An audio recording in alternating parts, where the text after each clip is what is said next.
신대 한국 독립군의 백만 용사야. 조국의 부르심을 내가 아느냐. 삼천리 삼천만의 우리 동포들 건지어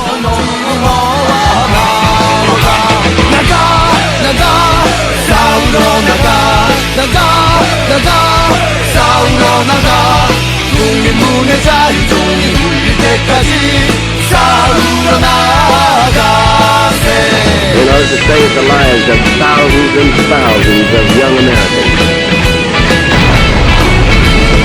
원수들이 강하다고 겁을 낸다. 우리들이 약하다고 낙심할 건가.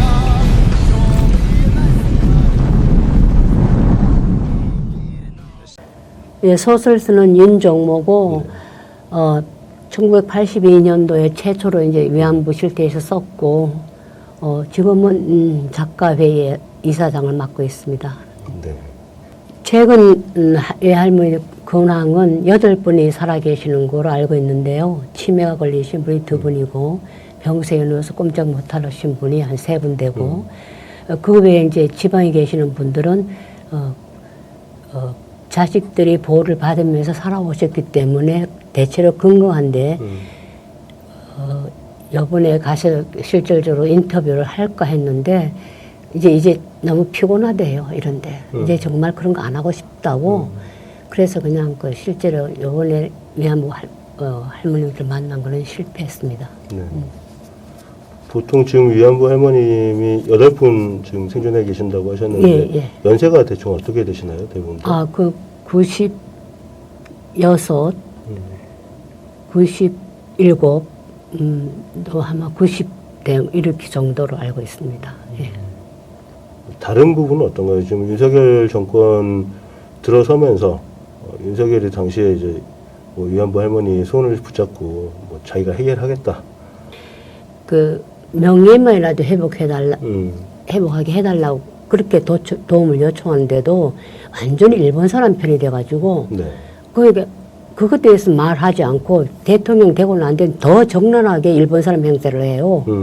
그래서 이게 할머님들은 아주 분노해 하시고 자기 살아 생전에 네. 단 한 분이라도 살아 있을 때 그 명예회복이라도 돈이 많이다. 그것만 해달라는데 지금 요원하다고요. 명예회복 받기가. 그래서 이 문제를 금방금방 몇 년 안 남았습니다. 그렇죠. 다 돌아가시고 나면 그 다음에 우리는 어떻게 이 문제를 해결할 것인가. 우리가 해야 되거든요. 네. 그것도 참 지난한 문제고 지금 그러네요. 위안부 할머님들에 대해서 이제 오랫동안 사례를 봐오셨고 또 오랫동안 연구를 해오셨잖아요. 거기서 이제 특별히 하시고 싶은 말씀이 있으셨다고.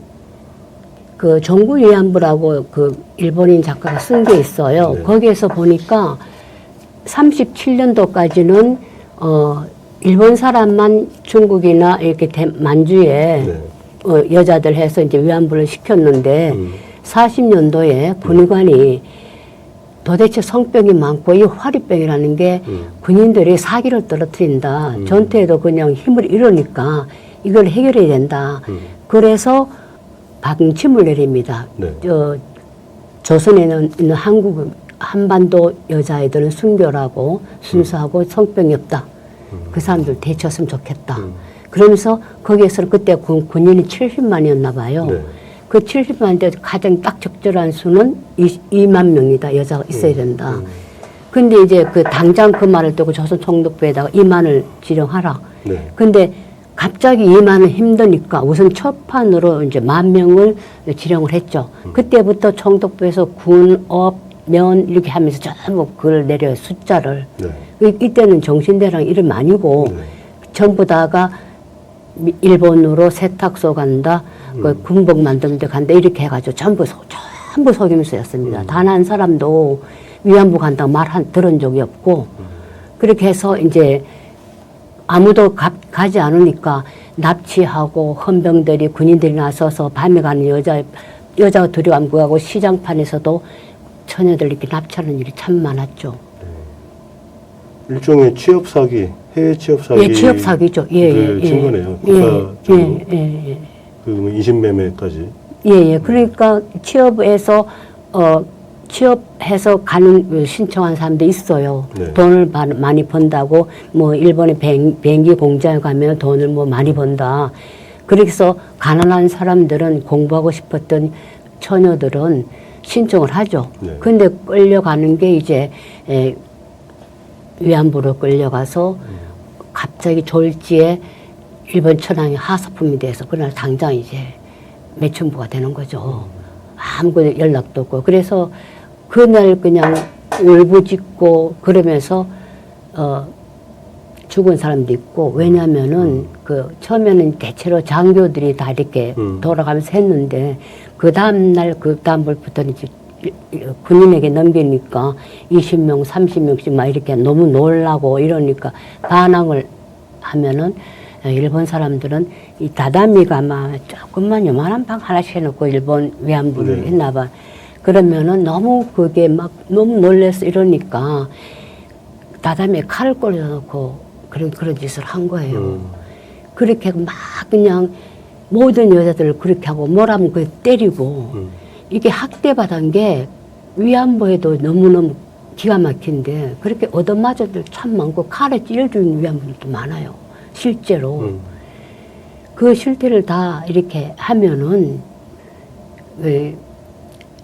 그러니까 41년도부터는 그렇게 내려오고 42년도부터는 이제 41년도, 42년도부터 이게 위안부를 모집하고 이렇게 취업 사기를 모집해서 남양군도로 보내요. 네.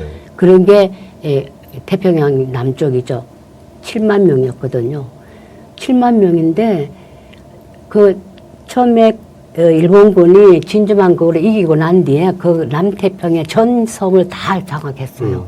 다 뭐 호주령, 네덜란드형, 뭐 영국령 전부 다 자기네들 장악했는데 거기에서 다 군인들 파급하니까 여자들 더 필요하잖아요. 그래서 7만 명을 이렇게 했는데 그래서 다 이렇게 나누고 마지막에 딱 보니 2만 명도 안 되는 거예요. 그러니까 5만 명이 현재 죽든가 현재 숨었다든가 2만 명도 14,000 얼마가 실제로 등록된 사람이. 실제로는 7만 명 정도 되시는 분들이 7만 명이요. 예. 근데 실제 기록이 남아있는 건 14,000여 분밖에 안 남아있다. 예, 돌아오신 분이. 예. 14,000명. 그럼 그분들은 뭐 생사조차도 전혀 알 수가 없고. 생사는 전혀 알 수 없죠. 없는데 73년도에 네. 노학순이라는 할머니가 네. 버마에 20살 지다가 네. 돌아왔어요. 버마에서는 전부 그 옥세를 시키든 같이 죽게 하든가. 왜냐면은 일본, 그 중국이나 이게 모든 영국군이 알게 되면 위안부들이 자기네 그 악랄한 상을 실토하게 되니까 그냥 다 죽여버리고 거의 다 죽었어요. 그런데 거기서 이제 막 허덕이다 그 현지에 그냥 마음이 좋은 사람, 그건 불교국이니까. 네. 그게 건조해서 살다가 20살다가 너무 못 견디고 하니까 이제 73년 돌아오셨어요. 돌아오셨는데 말을 잘 못해요. 너무 이게 조선에 대해서 그냥 공포감이 있어서.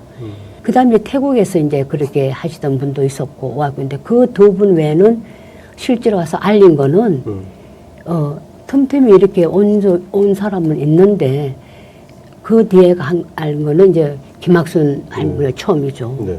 뭐 그때 그분이 용기로 그냥 세상에 떠들. 그때 노학순 할머니가 그 어머님이 와셨을 때도 네. 몇 사람만 있었으면은 그게 아마 빨리 꾸려져서 빨리 밝혀질 수 있었는데 그게 한두 명이니까 그 열혼화시킬 수가 없어서 무야무야하다 90년까지 간 거죠. 처음에 위안부 할머님들한테 관심을 갖게 되시거나 이렇게 어떤 계기가 있었을까요?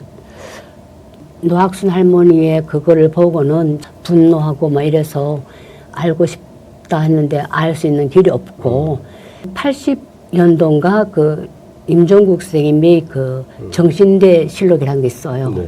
그거를 이제 읽었어요. 읽으니까 너무너무 못 견디겠는 거예요. 그래서 이제 우리 아이가 어렸을 때 5살인가 이때 꿰차고 임종국 선생님 집으로 가서 조치원으로. 네. 그래 가니까 선생님께서 그 관보로 2만 불을 뺏긴 거야. 여기 서울에서 빵을 먹어가면서 네. 그러면서 관벌 뺏긴 게 정신대 한 거, 학병 이런 걸 꾸민 거예요. 그러면서 그리고 그 정신대 실록을 보면은 누가 어떻게 말했고 어느 기자가 어떻게 기록이 다 나와 있어요. 네. 그러니까 그게 이제 아주 사실적으로 증언할 수 있는 거고. 그러면서 그 선생님이 지금 위안부가 이렇게 이 문제를 우리가 뭐 글로 이런 책으로 실록으로 해서는 몇 사람 읽지 않는다. 그리고 아는 사람만 아는 건 의미가 없다. 이제 국민들이 알아야 된다. 대중이 알아야 되니까 소설을 써라.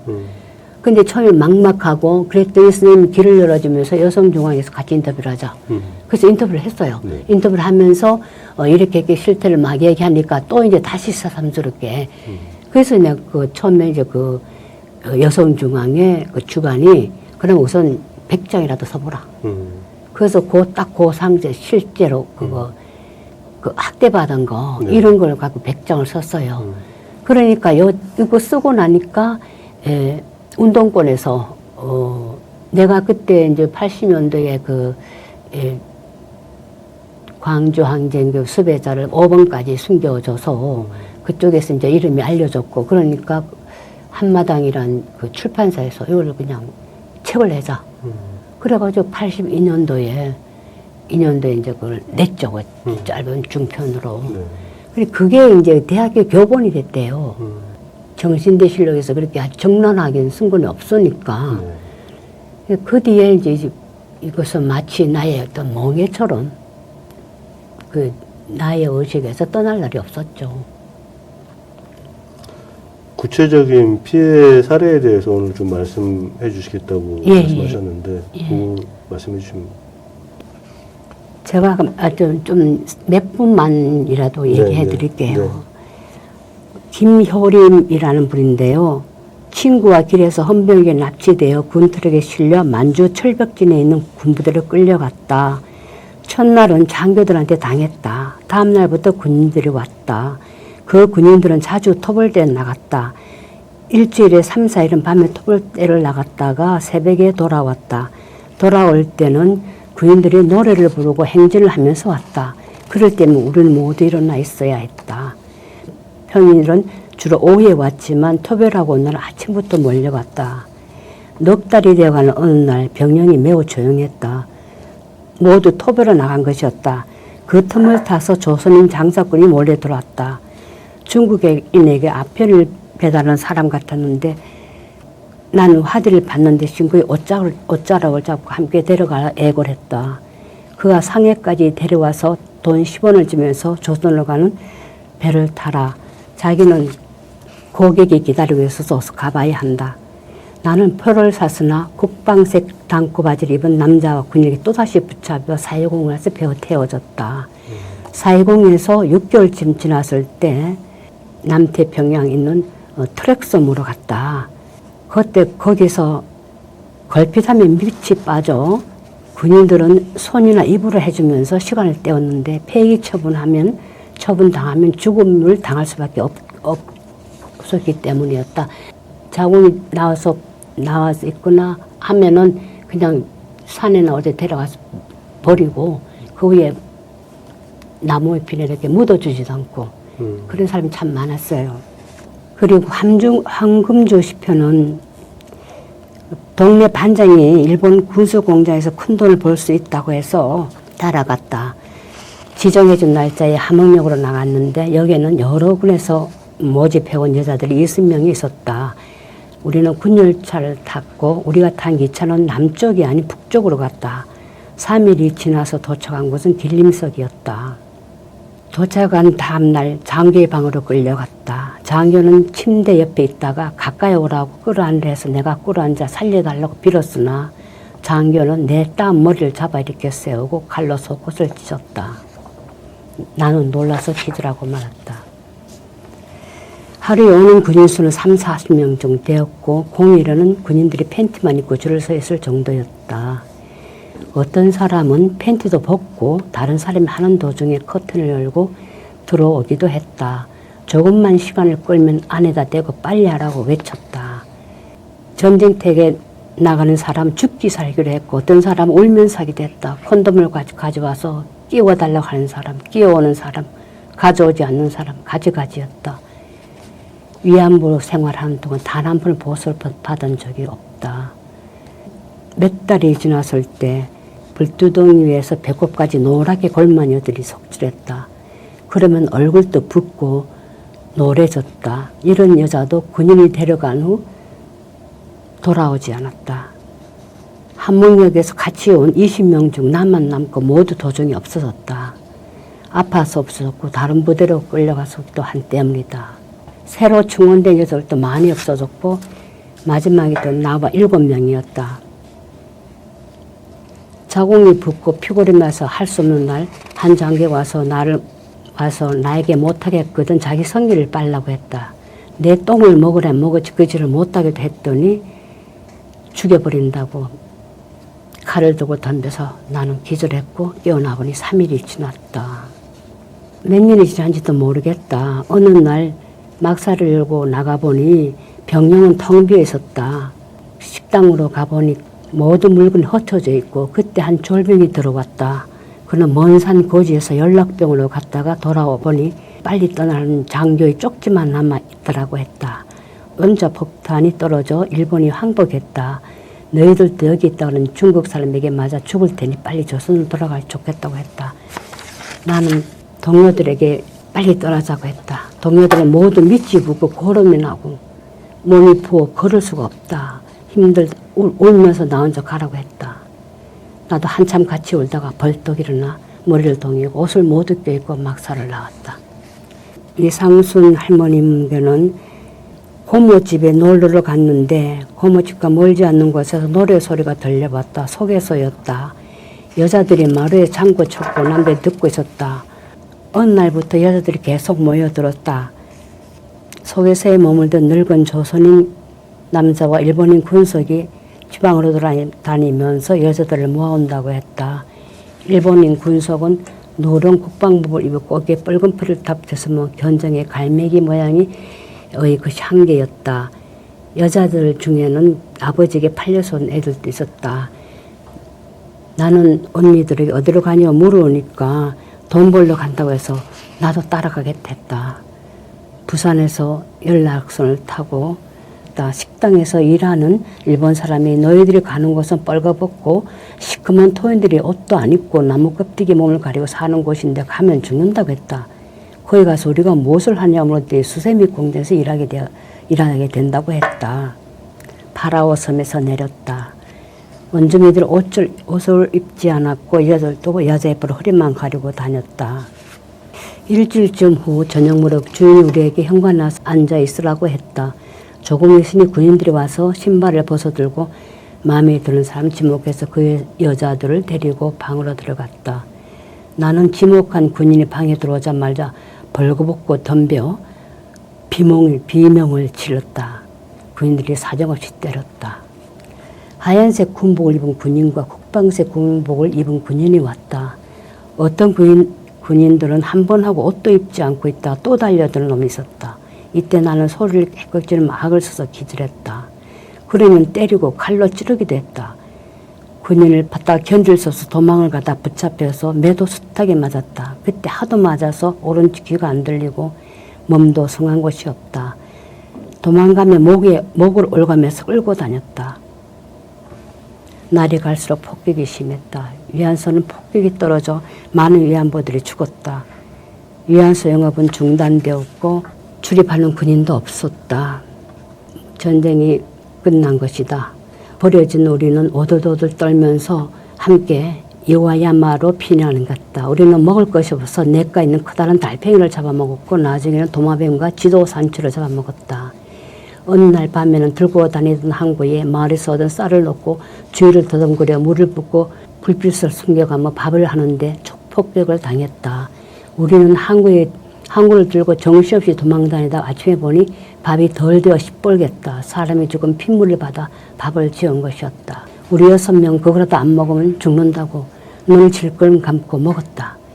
우리는 폐잔병들을 만났고 그들과 함께 피난을 다녔는데 그 와중에도 강간하는 놈이 있었다. 그때 어떤 놈이 입술을 깨물었는데 내 아랫입술에 거무스런 자국이 아직도 남아있다. 어느 날 미군 비행기가 떠다니면서 삐라를 부렸다. 조선 사람은 손을 들고 나오라 한글로 쓰여 있었다. 군인들이 나에게 총을 들이면서 뭐라고 써있냐고 다그쳤다. 나는 글을 못 배워서 못 읽는다고 거짓말을 했다. 일본 패망이 공식화되자 어떤 일본군은 등을 깨뜨려 거꾸로 꽂아놓고 머리를 잡아가 자살했다. 미군이 와서 조선인 일본군을 나누어 수용소로 보내줬다.